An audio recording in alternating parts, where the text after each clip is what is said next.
Welcome to our channel. నేను మీ తేజ. ప్రస్తుతం మనతో పాటు సీనియర్ జర్నలిస్ట్ కిరణ్ ఉన్నారు. ఆయనతో మాట్లాడదాం. నమస్తే సార్. నమస్తే అమ్మా. సో ఏపీ ఫైబర్ నెట్ సంబంధించి ఇందులో కరప్షన్ జరిగింది, చాలా కోట్లు మోసం జరిగింది. అండ్ ముఖ్యంగా ఇందులో వైఎస్ఆర్సీపీ పార్టీకి చెందిన ఒక ముఖ్యమైన నాయకుడి పేరు వినిపిస్తుంది, విజయసాయి రెడ్డి గారు. సో అందులో ఆయన ఇన్వాల్వ్ అయ్యి ఉన్నారు అని చెప్పేసి ఒక మాట అయితే బయటకు వచ్చింది. అండ్ ఇంతకుముందు కూడా ఇదే కేసుకి సంబంధించి చంద్రబాబు నాయుడు గారు అరెస్ట్ అయ్యారు. ఈ విషయం అందరికీ తెలిసిందే. ఈ కేసులో ఆయన కూడా ఇన్వాల్వ్ అయ్యి ఉన్నారని చెప్పేసి. అండ్ ఇప్పుడు కొత్తగా ఈ విజయసాయి రెడ్డి గారి పేరు అయితే బయటకు వినిపిస్తుంది. మరి ఏంటి, అతను అరెస్ట్ అవుతారా? అసలు ఈ కేసుకి సంబంధించిన డీటెయిల్స్ ఏంటి? అంటే తీగలాగితే డొంక కదులుతోంది అన్నట్టుగా ఉంది ఈ వ్యవహారం. ఈ వ్యవహారంలో ఈ మధ్యకాలంలో జీవీ రెడ్డి దీనికి ఫైబర్ నెట్ చైర్మన్ అయ్యాడు. అయినప్పటి నుంచి ఆయన లోతుపాత్రన్ని చూస్తూ ఉంటే విస్తుపోయే అంశాలు బయటపడుతున్నాయి. ఎంత దారుణమైన అంశం అంటే, ప్రతి శాఖని వైఎస్ఆర్సీపీ ప్రభుత్వంలో ఉన్నప్పుడు జగన్మోహన్ రెడ్డి అండ్ కో ప్రతి శాఖని నాకేశారు. విజయసాయి రెడ్డి గారు సామంతరాజులు, ముగ్గురు సామంతరాజులు ఉన్నారు ఆయనకి. ఒకళ్ళు వైవి సుబ్బారెడ్డి, ఇంకొకళ్ళు సజ్జల రామకృష్ణారెడ్డి, ఇంకొకళ్ళు విజయసాయిరెడ్డి. విజయసాయిరెడ్డి అయితే ఎక్కడ చూసినా ఆయన అక్కడే ఉంటున్నాడు. అందులో ప్రతి చోట ఏమన్నా ఏటోనో ఏతునో ఉంటున్నాడు. విచిత్రం. సో విజయసాయిరెడ్డి ఏదో సామెత, ఏదో ఒక పద్యం ఉంది కదా, ఎందెందు వెతికినా అందులో దొరుకుతాడు అనేసి, ఇందు గలడని అందు గలడని లేదు, ఎందెందు వెతికినా అందు కనబడతాడు అన్నట్టుగా ఎందెందు వెతికినా ఏటుగా కనబడుతున్నాడు ఆయన విజయసాయిరెడ్డి గారు. సో విజయసాయిరెడ్డి గారు చేసిన నిర్వాహకం ఏంటంటే, సరే విజయసాయిరెడ్డి గారి నిర్వాహకం చెప్పే ముందు అసలు ఫైబర్ నెట్ గురించి మనం ఒకసారి చెప్పుకోవాలి. ఎందుకంటే అత్యాధునిక టెక్నాలజీ ఇది. ఫైబర్ నెట్ అంటే ఇవాళ మనకి కేబుల్ కనెక్షన్స్ వచ్చినాయి కదా, కేబుల్ కనెక్షన్ ఒక వైరేమో మీకు మనకి ఏ కరెంటు పోల్ చూసినా మీకు ఇంతంత కట్ట వైర్లు కనపడతా ఉంటాయి. అవన్నీ తీసి ఇక అలా కనపడకుండా ఉండడానికి మొత్తం ఒక దాంట్లోనే వచ్చేలాగా ఫైబర్ నెట్ని రూపొందించారు. ఇంటర్నెట్ అందులోనే వస్తుంది, టెలిఫోను అందులోనే వస్తుంది, టీవీ కనెక్షన్ అందులోనే వస్తుంది. ఇలా మూడిటికి కలిపి ఒక అధునాతన టెక్నాలజీతో ఈ ఫైబర్ నెట్ 2015-16లో ముందుకు తెచ్చారు. సన్ రైజ్ ఏపీ అని ఆ పథకంలో భాగంగా, ఆ కాన్సెప్ట్లో భాగంగా తీసుకొచ్చారు.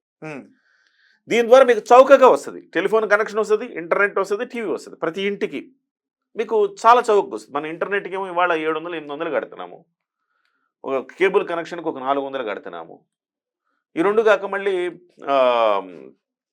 ఇంటర్నెట్, టీవీ, టెలిఫోన్కి మళ్ళీ మనం ఒక 600-700 దానికి సెపరేట్గా బిల్ పే చేస్తున్నాం. అంటే దాదాపు 2000 రూపాయలు పే చేస్తున్నాం అనుకుందాం. అందులో మీకు ఒక 500 రూపాయలకే మొత్తం 3 వచ్చేస్తే ఎంత చౌకగా వచ్చినట్టు. ఆ రకంగా ఇవాళ ఫైబర్ నెట్ను రూపొందించారు. దానికి అంటే విచిత్రం చెప్తాను, ఫైబర్ నెట్ రూపొందించి 26,000 కిలోమీటర్ల పాటు నెట్, ఇది ఫైబర్ నెట్ వేసేసారు. వేసేస్తే దానికైన ఖర్చు ఎంతంటే 3,513 కోట్లు. అందులోనే చంద్రబాబు నాయుడు గారు తప్పు చేశారు అని ఒక కేసు కూడా నమోదైంది. టెరాబైట్ అనే ఒక సంస్థకి ఆయన కాంట్రాక్ట్ ఇచ్చారు, అది నిబంధనలకు విరుద్ధం అని చెప్పారు. దానికి సంబంధించిన పత్రాలు కూడా కనపడట్లా ఇప్పుడు. సరే, దాని లోతుల్లోకి వెళ్లే ముందు 10 లక్షల కనెక్షన్లకి నువ్వు 3,513 రూపాయలు ఖర్చు పెడితే, కోట్ల రూపాయలు ఖర్చు పెడితే 6,869 అంటే డబుల్ ద అమౌంట్ ఈ గవర్నమెంట్లో ఖర్చు పెడితే కనెక్షన్లు ఎన్ని అవ్వాలి? డబుల్ అవ్వాలి కదా కనీసం. అవును. అంటే 10 లక్షలు ఉంటే కనీసం ఇంకొక 3,000కు ఒక 10 లక్షలు వచ్చినాయి అంటే ఇంకొక 6,000 ఖర్చు పెడితే ఇంకొక 20 లక్షల కనెక్షన్లు రావాలా, 30 లక్షల కనెక్షన్లు రావాలా. కానీ అయింది ఏంటంటే 5 లక్షల కనెక్షన్లకు పడిపోయింది.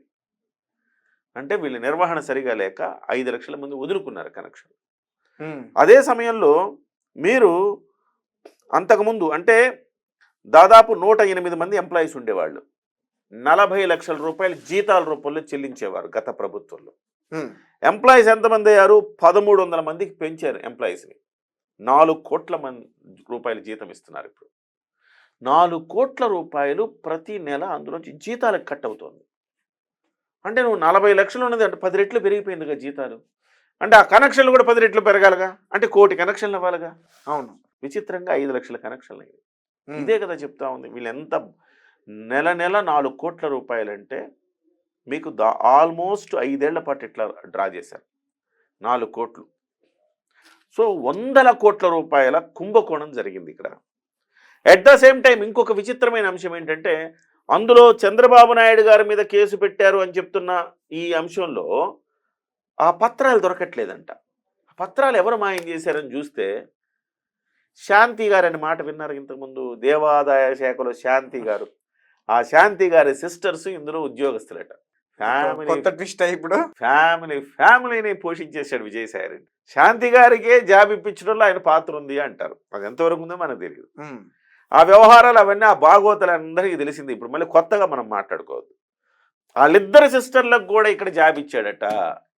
శాంతి గారు కాదు, శాంతి గారి సిస్టర్స్. శాంతి గారి సిస్టర్స్ ప్రియాంక, ప్రియదర్శిని. ప్రియాంకకేమో కంప్యూటర్ ఆపరేటర్గా, ప్రియదర్శినికేమో లీగల్ వ్యవహారాల్లో జాబ్ ఇచ్చారు. ఈ లీగల్ వ్యవహారాల్లో జాబ్ ఇస్తే ఆ పత్రాల గిత్రాలన్నీ పట్టుకెళ్ళిపోయి ఆయన విజయసాయి రెడ్డికి ఇచ్చేసింది ఆమె. సో ఆ రకంగా ఇవాళ వెతికితే ఆ పత్రాలు కూడా దొరకట్లేదట. దీని మీద ఎంక్వైరీ చేస్తున్నారు. మొత్తం అన్నీ కూడా మొత్తం తీగలాగితే డొంకంతా కదులుతోంది.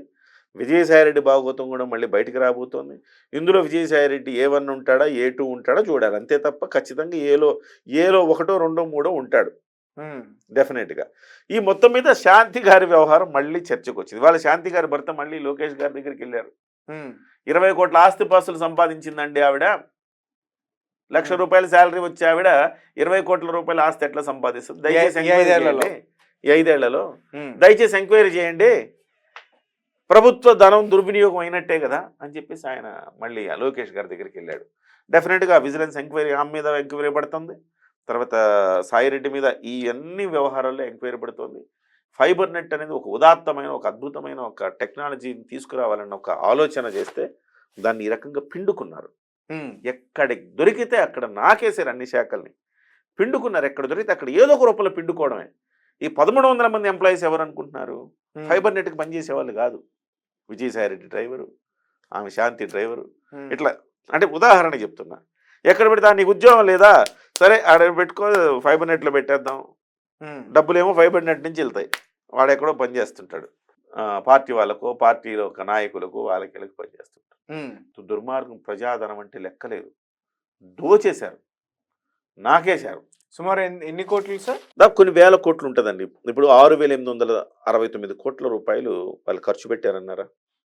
ఇవి కాకుండా లక్షల సెటప్ బాక్సులు మాయమైపోయినాయంట. ప్రతి ఇంటికి ఒక సెటప్ బాక్స్ ఇస్తారు కదా, 10 లక్షల కనెక్షన్ అంటే 10 లక్షల సెటప్ బాక్సులు ఇచ్చేశారు.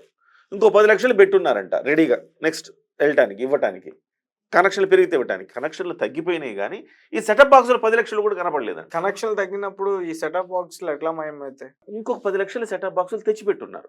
అంటే నెక్స్ట్ ఇంకొక 10 లక్షల కనెక్షన్లు ఇస్తే ఇవ్వటానికి. ఈ 10 లక్షల సెటప్ బాక్సులు కూడా కనపడలేదు అంటున్నా. ఆ ఒక 10 లక్షలు ఆల్రెడీ ఇచ్చేశారు. 5 లక్షలు తెచ్చుకుంటే పోయినాయి అనుకోవచ్చు. 5 లక్షలు వాడు కనెక్షన్ వదిలేసుకున్నాడు, సెటప్ బాక్స్ పోయింది అనుకుందాం. ఈ ఇంకొక 10 లక్షలు తెచ్చిపెట్టుంటే ఆ 10 లక్షల సెటప్ బాక్సులు కూడా మాయమైనాయి. అంటే ఈ 10 లక్షల సెటప్ బాక్సులు మాయమైనాయి. మీరు 6,800 కోట్ల రూపాయలు ఖర్చు పెట్టారు.